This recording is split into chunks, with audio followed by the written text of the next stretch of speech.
রামপুরহাট শহরে রামপুরহাট মিউনিসিপ্যালিটি, রামপুরহাটের বিধায়ক যিনি ডেপুটি স্পিকার আছেন আসিফ ব্যানার্জি, এবং এখানে রামপুরহাট শহরের একটা সৌভাগ্য আছে কি টিআরডিএ টা রামপুরহাট এবং তারাপীঠ রামপুরহাট ডেভেলপমেন্ট অথরিটিটার মধ্যে রামপুরহাট শহরটা পড়ছে। সুতরাং এই তিনজনের কম্বাইনে তারপরে ধরুন আমাদের সাংসদ শতাব্দী রায় আছেন, উনি প্রচুর হেল্প করেন এখানে উন্নয়নের জন্য। সেক্ষেত্রে রামপুরহাট শহরের উন্নতি প্রচুর হয়েছে। হ্যাঁ, এবং রামপুরহাট শহরে এমন কোনো রাস্তা পাবেন না যেটা কাঁচা রাস্তা আছে, সব পাকা রাস্তা আছে। প্রত্যেকটা গলিতে গলিতে বিদ্যুতের ব্যবস্থা আছে, লাইটের ব্যবস্থা আছে, জলের ব্যবস্থা আছে। রিসেন্ট আমরা একটু প্রকল্প বোধহয় ফেব্রুয়ারি মাসের মধ্যে আশা করি আমরা কমপ্লিট হয়ে যাবে। যেটুকু জলের ঘাটতি আছে টোটালটাই মিটে যাবে, এক্সেস জল হয়ে যাবে রামপুরহাটে। রামপুরহাটে প্রচুর কাজ হয়েছে এই সরকার আসার পরে। রামপুরহাট আর কাজের কোনো খামতি বলে কিছু আর নেই। জল নিকাশি ব্যবস্থা রামপুরহাটের 95% জায়গায় জল জমে না, মানে ওয়াটার লগিং হয় না। এবার আপনি হয়তো দেখবেন যেখানে একটা রেলওয়ে ব্রিজ আছে ছপুকা বলে, সেটা তো আগে ধরুন একটু বৃষ্টি হলেই এপার ওপার বন্ধ হয়ে যেত। কিন্তু এখন কি হয়, ম্যাক্সিমাম যদি জল হয় তো ঝাড়খণ্ডে যদি জলটা নেমে এলে হয়তো 1 ঘন্টা 2 ঘন্টা একটু অসুবিধা হয়, তারপর কিন্তু আমরা পাম্প চালিয়ে সেই জলটাকে বার করে দিই, এবং সেক্ষেত্রে মানুষ আবার নর্মালি যাতায়াত করতে পারে। আর এছাড়াও রামপুরহাট শহরে কোথাও ওয়াটার লেগিং হয়নি। হ্যাঁ, 17 নম্বর ওয়ার্ডে সিপিএম এর কাউন্সিলর আছে সঞ্জীব মন্ডল। এবার 17 নম্বর ওয়ার্ডে কিছু ভৌগোলিক চিত্র আছে, একটু ভৌগোলিক কিছু ব্যাপার আছে, যেরকম হচ্ছে 17 নম্বর ওয়ার্ডের একটা পোর্শন, যেটা বিরাট পোর্শন হচ্ছে রেলওয়ের জায়গা। সেখানে রেলের জায়গায় প্রচুর বস্তি আছে। ন্যাচারালি রেলের জায়গায় আপনি পৌরসভাতে কাজ করতে পারবেন না বা রাজ্য সরকার করতে পারবেন না। এর একটা ফল্ট আছে। আর একটা ফল্ট আছে, ওনাকে বলুন ওনাকে ওয়ার্ডে কতবার দেখা যায়, কতক্ষণ দেখা যায়। আমি তো বলছি 17 নম্বর ওয়ার্ডও আমারও একটা বাড়ি আছে, যেখানে 1 ঘন্টা 8 ঘন্টা জল হলে আমার বাড়িতে জল ঢুকে যায়। সেটা কিন্তু আজকে দীর্ঘ 10-15 বছর।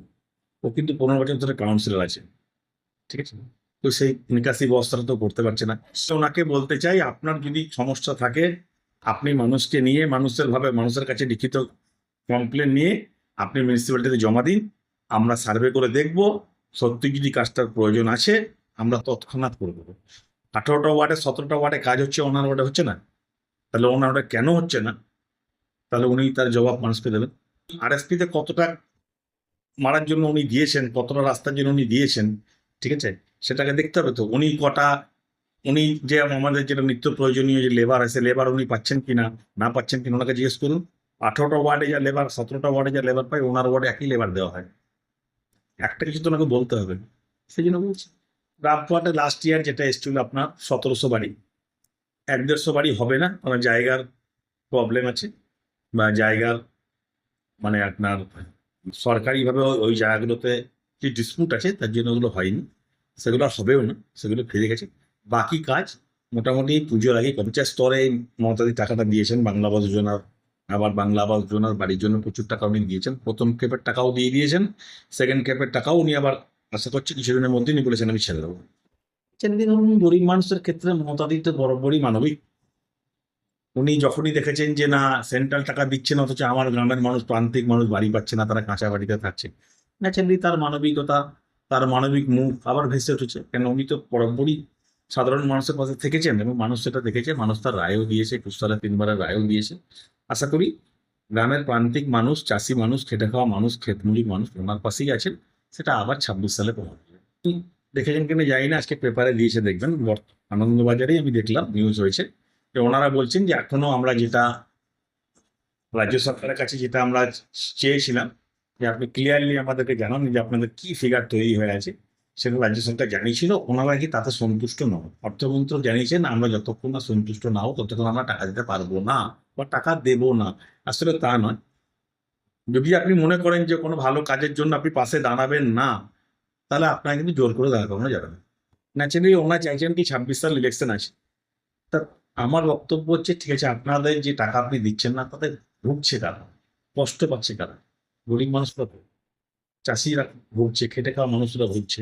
প্রত্যেকটা মানুষ কিন্তু অসুবিধার মধ্যে পড়ছে, ঠিক আছে। আর মমতা ব্যানার্জি তার জন্য লড়াই করবে। অভিষেক ব্যানার্জি বলেছেন আমি তার জন্য শেষ পর্যন্ত লড়াই করবো।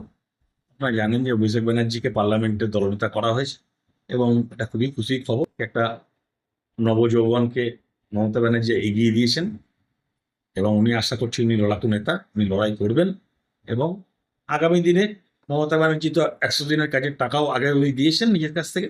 আবার উনি বলেছেন যদি এখনো পর্যন্ত কেন্দ্রীয় সরকার টাকা না দেয় আমি দেব, তারপরে আমি লড়াই করে আদায় করবো। কিন্তু এখন তো ধরুন লড়াই করার জন্য এরা থেমে থাকবে না, সেই জন্য কিন্তু আমাদের মুখ্যমন্ত্রী সেই টাকা উনি নিজের ফান্ড থেকেই দিচ্ছেন।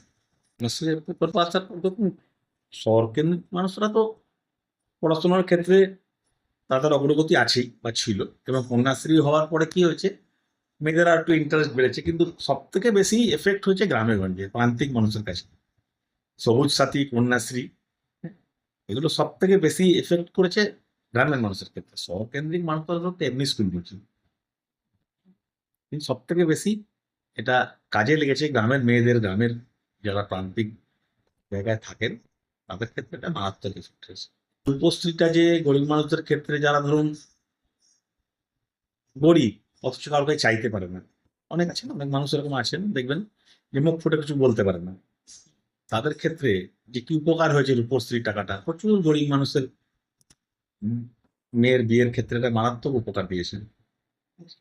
আর লক্ষ্মীর ভান্ডার তো কি বলবো, লক্ষ্মীর ভান্ডার তো ধরুন আমাদের একটা হার্ট অফ স্কিম, এটা তো মানে প্রত্যেকটা মানুষই তো ধরুন দারুণভাবে, আপনি আপনি দেখবেন ওই গ্রামের মেয়ে ব্যাংকে পাসবুক দেখে টাকা ঢুকবে টাকা, ব্যাস ওরা দেখে নিল লক্ষ্মীর ভান্ডারে টাকা ঢুকেছে, ব্যাস ওরা আর কেউ জানতে চাইবে না। ধরুন কোনো মানুষের যদি আর্থিকভাবে সরকার কাউকে উপকার করে, কিন্তু সরকারি টাকা কারো নিজস্ব টাকা নয়।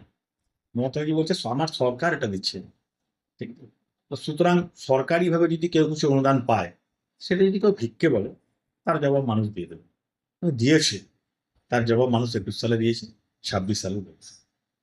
বলছে ন্যাচারালি যারা বলছে, যারা বলছে ভিক্ষে, কন্টিনিউ দেখুন 99% সেসব নেতার বাড়ির মা বউরাও কিন্তু লক্ষ্মীর ভান্ডার নেয়, সেবেলা কিন্তু তারা ছাড়ে। স্বাস্থ্যসাথী কার্ডে আপনি দেখুন না, স্বাস্থ্যসাথী কার্ডে গিয়ে দুটো জিনিস হয় না, একটা হচ্ছে চোখ, একটা হচ্ছে ডেলিভারি। চোখ দেখবেন আপনি প্রত্যেকটা হসপিটাল আলাদা করে ডিপার্টমেন্ট তৈরি করে দেওয়া হয়েছে, এবং চোখের জন্য স্পেশালি যেগুলো উপস্বাস্থ্য কেন্দ্র আছে সেখানেও দেখবেন এখন চোখের উপরে সরকার পুরো নজর দিয়ে দিয়েছেন, ঠিক আছে। এবং এই যে মানুষ, এই যে স্বাস্থ্যসাথী কার্ড, স্বাস্থ্যসাথী কার্ডটা যে কি উপকার হয়েছে মানুষের ক্ষেত্রে, সেটা মানে একজন মানুষই বলতে, তারা সাধারণ মানুষ তার এফেক্ট পাচ্ছে, সাধারণ মানুষ তার সুফল পাচ্ছে, এবং সাধারণ মানুষ তার জবাব ব্যালট বাক্সে দিচ্ছে। আমার এখানে মানুষ প্রচুর, আমার এখানে পরিষ্কার রামপুরহাট তো ধরুন মেডিকেল কলেজ আছে, রামপুরহাটের মেডিকেল কলেজ আছে, এটা একটা বিরাট ব্যাপার। তো রামপুরহাটে তো মানুষ তো এমনিতে মেডিকেল কলেজের প্রচুর ফেসিলিটি পায়, তাছাড়াও স্বাস্থ্যসাথী কার্ডেরও ফেসিলিটি এখানে মানুষ প্রচুর পাচ্ছে। এবং আমরা তো তার, আমাদের কাছে তার কাছে বলছেন যে দাদা গেছিলাম স্বাস্থ্যসাথী কার্ডে আমার অপারেশনটা হয়ে গেল। আবার মামাটি মানুষের সরকার হবে, এবং আবার সাধারণ মানুষের সরকার হবে, আবার খেটে খাওয়া মানুষের সরকার হবে, আবার মজুরের মানুষের সরকার হবে। এখানেই যান, মানুষ কেন রাস্তার দুধারে মানুষ লাইন দিয়ে দাঁড়িয়ে আছেন আমাকে দেখার জন্য, কেন এমনি যদি কিছুই না করছেন, মানুষ যদি কিছুই সুফল না পাচ্ছেন, মানুষের যদি সত্যি উনি মানুষের পাশে না দাঁড়াচ্ছেন, মানুষ এমনি আসছেন, তাই হয়। যারা কালেমা নৃত্য করছে তাদের ধরুন দেওয়ালে পিঠ থেকে গেছে, তাদের তো অন্য কিছু বলার জায়গা নেই, তাদের তো কোনো জায়গা নেই। আপনি দেখুন তারা কালিমা লিপ্ত করছে, বিরোধিতা করছে, কিন্তু তাদের একটা পশ্চিমবঙ্গের সাধারণ মানুষের ক্ষেত্রে একটা, তাদের সপক্ষে একটা কোনো কাজ বা কেন্দ্রীয় সরকারের কোনো প্রকল্প এখানে সাধারণ মানুষ এক পর্যন্ত পেয়েছে কি? ওনারা একটা নিয়ে আসুক না, কেন্দ্রীয় সরকারের একটা প্রকল্প ওনারা নিয়ে আসুক, যাতে পশ্চিমবঙ্গের সাধারণ মানুষের উপকার। একটা প্রকল্প এসছে? কোনো প্রকল্প আছে কেন্দ্রীয় সরকারের এমন কোনো প্রকল্প যেটা সাধারণ মানুষের উপকার হয়েছে? যেগুলো আমাদের এখানে, যেগুলো ধরুন কেন্দ্রীয় সরকার এবং রাজ্য সরকারের যেগুলো জয়েন্ট ভেঞ্চারে যে কাজগুলো হয়, পারলেও ওগুলো ওনারা বন্ধ করে দিচ্ছে। বাংলা আবাস যোজনা, 100 দিনের কাজ, দেখছেন তো আপনারা প্রত্যেকের টাকা বন্ধ করে দিচ্ছে। সেক্ষেত্রে দেখুন আপনি আপনি বলুন তো কটা স্টেটে এটা আছে? কটা স্টেটে আছে? বিজেপি শাসিত কটা স্টেটে এটা আছে? বাংলার প্রকল্প চুরি করতে ওনারা বাধ্য, তাছাড়া তো ওনার তো কোনো রাস্তা নেই। কারণ আদার স্টেটের মানুষ তো জবাব চাইছে যে মমতা ব্যানার্জি কি করছে, আপনারা পাচ্ছেন না কেন?